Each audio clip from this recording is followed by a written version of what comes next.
जय हिंद दोस्तों, आप देख रहे हैं क्विक इंडिया न्यूज़। मैं मनोज राजपूत आपका स्वागत करता हूं।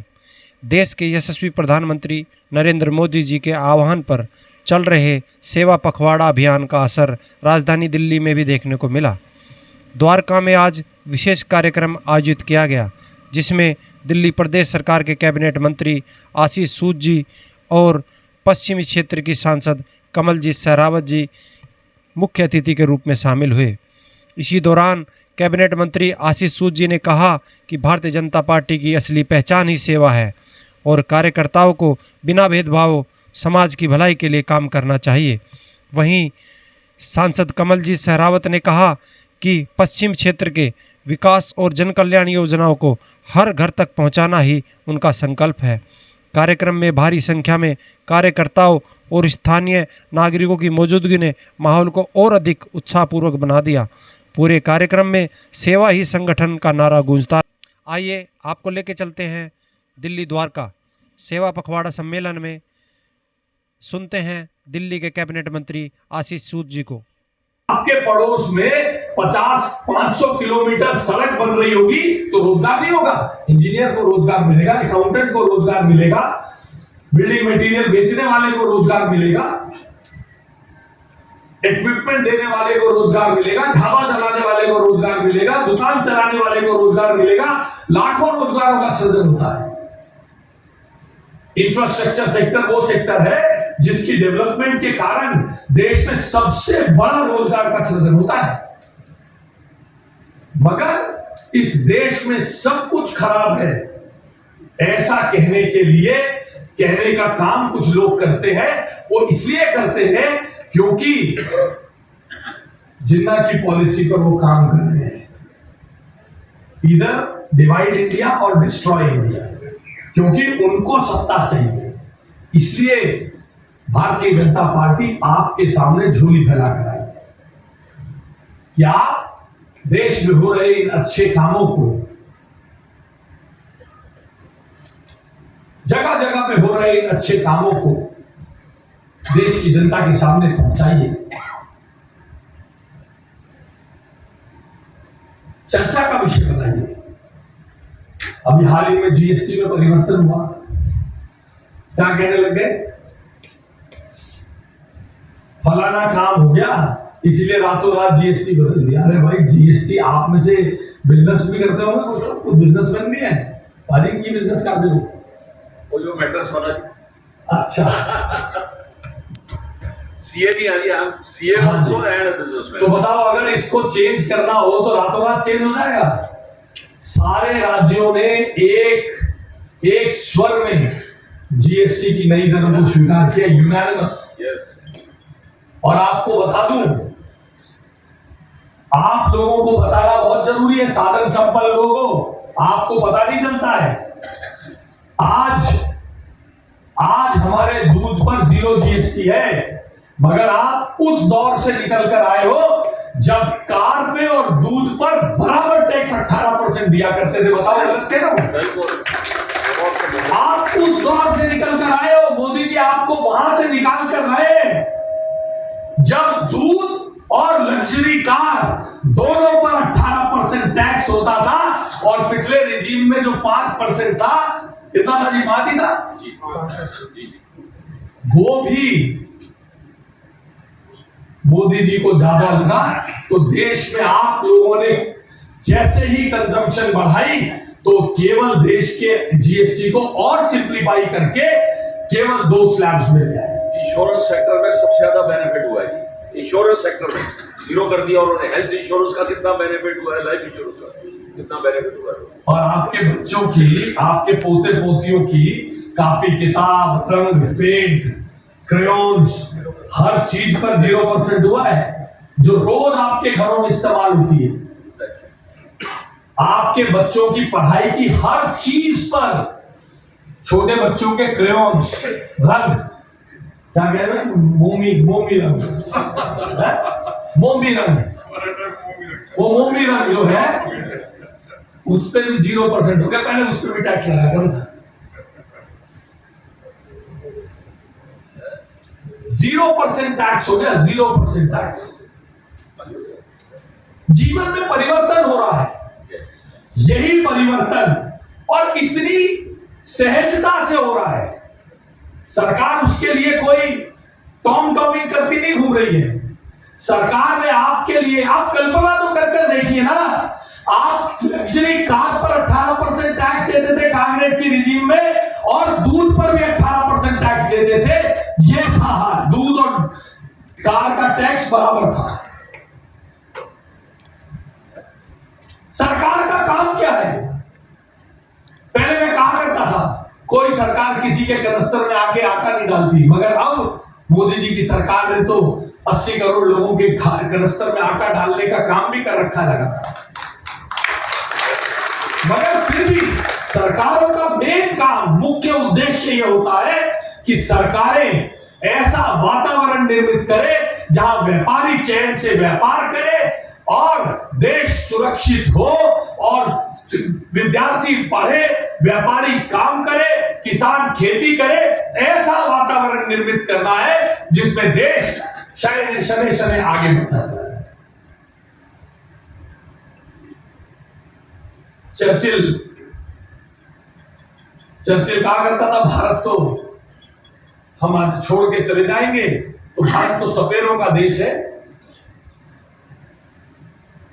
जब भारत आजाद हुआ तो चर्चिल इंग्लैंड का बड़ा नेता था, तो कहा करता था ये सपेरों का देश है, इनसे डेमोक्रेसी संभलेगी नहीं, इनसे डेमोक्रेसी संभलेगी नहीं। हम हर साल देश के अलग अलग हिस्सों में चुनाव कराते हैं, चुनाव होते हैं, एक सरकार बदल के दूसरी आती है, दूसरी बदल के तीसरी आती है, और सहजता से चला जाता है।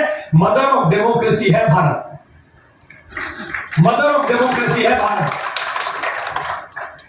Mother of democracy. हमारा कोहिनूर लूट के ले गए थे, उसके बाद भी आज जिसको कहा जाता था a sun never sets in the British Empire, आज हमने उस ब्रिटिश एम्पायर को भी पीछे छोड़कर विश्व की चौथे नंबर की बड़ी इकोनॉमी बन गए। चौथे नंबर की बड़ी इकोनॉमी, विश्व का चौथे नंबर का धनी देश बन गए हैं। मगर लोगों को इस पे दिखता नहीं है साहब। ऐसे ऐसे आंकड़े आपके सामने पेश किए जाते हैं। बोले बांग्लादेश में हैप्पीनेस इंडेक्स भारत से बड़ा है। क्या हाल हो गया बांग्लादेश का? मैं कहना नहीं चाहता क्या क्या करते दिखाई दे रहे थे उनके लड़के शेख हसीना के महल में घुसकर राष्ट्रपति भवन में। वहां का कहते हैं आंकड़े देखो कैसे कैसे लेके आते हैं, कहेंगे हैप्पीनेस इंडेक्स में बांग्लादेश से पीछे हो गया भारत, हैप्पीनेस इंडेक्स में। और उनके यहां कत्लो गारत हो रहा है, हैप्पीनेस इंडेक्स में भारत पीछे है, क्योंकि इन्हें भारत की प्रगति इन्हें पसंद नहीं है, इन्हें भारत की उन्नति पसंद नहीं है। इन्होंने सालों साल ऐसे काम किए हैं जिससे विदेशियों को फायदा हो भारत। मगर अब पिछले 11 वर्षों में देश में इतना परिवर्तन आया जिनके संदर्भ में मैंने इसमें आपको बताया। बालीम की फिजाओं में महक आप सबने देखा है। देश बदला है, देश इतना बदला है कि हमने कश्मीर की, जम्मू कश्मीर में उन्नति की, मगर जब किसी ने हमारे देश में घुसकर हमारे बहन बेटियों के साथ अत्याचार व्यभिचार किया तो हमास के साथ अपने युद्ध में 1.5 साल में हमास को खत्म नहीं कर पाया है इजराइल,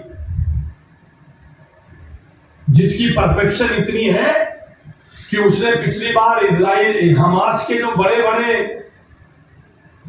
लोग, बड़े उनके जर्नल्स थे ना जी, पता कैसे मारे थे? बम कहां फटे थे? जब वो सीट पर सुबह जाकर बैठे थे वहीं बम फटे थे। इतनी, यहां आएगा, इस कमरे में रहेगा, इस टॉयलेट में जाएगा और इस सीट पर सुबह जाके फ्रेश होने के लिए बैठेगा। सारे के सारे 10 बड़े जनरल हमास के ईरान में जाके उसी से उड़ा दिए। इतनी जबरदस्त जिसकी इंटेलिजेंस हो, वो 1.5 साल में नहीं कर पाया, मगर आपने वहां जाकर हाफिज सईद को रोते देखा है कि मेरा तो पूरा कुनबा उजड़ गया।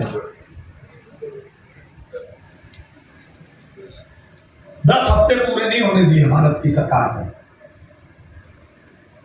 जम्मू कश्मीर की फिजाओं को बदलने का, देश की सीमाओं को सुरक्षित करने का, देश की आंतरिक सुरक्षा को मजबूत करने का, घुसपैठियों को निकालने का। यह सारा काम ऐसा नहीं हो रहा है, क्लोज चैम्बर्स में नहीं हो रहा है कि अभी तो हम केवल जीएसटी को ठीक करेंगे, पहले जीएसटी ठीक कर लेंगे, फिर एसआईआर लाएंगे, फिर घुसपैठियां हटाएंगे। ये सारे काम भारत की सरकार नरेंद्र मोदी जी के नेतृत्व में एक दिशा में एक साथ करके 2047 में भारत को विश्व का सबसे समृद्ध देश बनाते हुए विकसित भारत बनाने का संकल्प लेके चले। हर चीज में मैं चर्चिल का उदाहरण देके आपको बता रहा था, आज हम उनकी इकोनॉमी से आगे हैं। भारत जो कहा करता था घुसपैठियों को हटाएंगे, आज इंग्लैंड और यूरोप में गिव आवर कंट्री बैक आंदोलन चल रहे। भारत ने बता दिया कि घुसपैठिए आएंगे तो या तो लड़ना पड़ेगा। अभी एलन मस्क ने कहा इधर या तो फाइट करो या मर जाओ।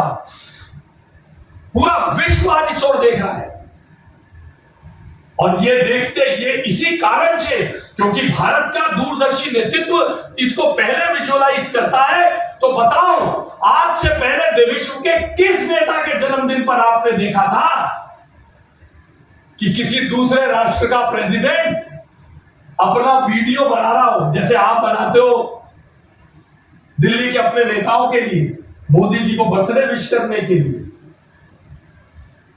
विश करना तो अलग बात है, सोशल मीडिया पे बना के वीडियो दिखा रहे हैं।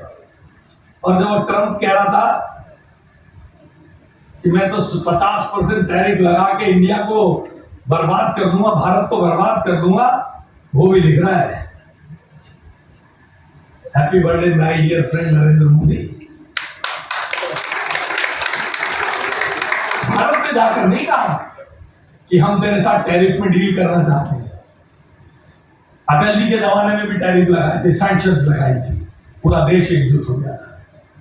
ऐसे अनेक मुद्दे मैं तो सोच कर नहीं आया था मैं क्या बोलूंगा, इन्होंने कुछ ये दिया था, मैंने खोला भी नहीं है, क्योंकि इतने सारे इतने अच्छे टॉपिक है। मैं तो देखिए आपसे निवेदन करूंगा, ये एक एक किताब हर मंडल के पदाधिकारी को लेकर दीजिए। अरे लगाएगी, लेकर दीजिए।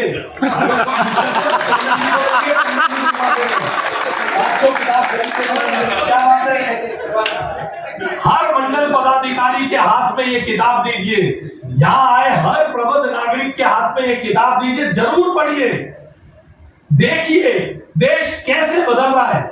इस बदलते हुए देश में संवाद से समाधान।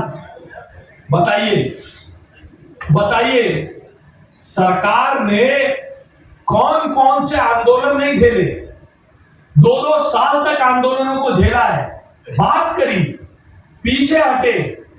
क्यों? क्योंकि देश में हर व्यक्ति के लिए, हर वर्ग के लिए इज्जत और सम्मान, सबका साथ, सबका विकास, सबका सम्मान, सबका साथ, ये नरेंद्र मोदी जी का नारा रहा है। संवाद से समाधान इसी को तो कहते हैं। आज मणिपुर में मोदी जी हैं, कृषि बिल में हम सरकार ने परिवर्तन किया। आइजोल में ट्रेन भी पहुंच गई जी। क्या जोर से बताओ, राजधानी पहुंची है। वाह जी वाह, कल्पना नहीं कर सकते थे, कह रहे वाह प्रोफेसर साहब। तो ये सब बातें इस देश को बतानी पड़ेगी साहब, ये तो झूठे झूठे कागज निकाल के लाएंगे। मैं इस पे और बहुत देर बोल सकता हूं, मगर आप बड़े डिसिप्लिन लोग हैं, इतनी देर से मैं बोल रहा हूं, चुपचाप धैर्य पूर्वक आपने सुना, इसलिए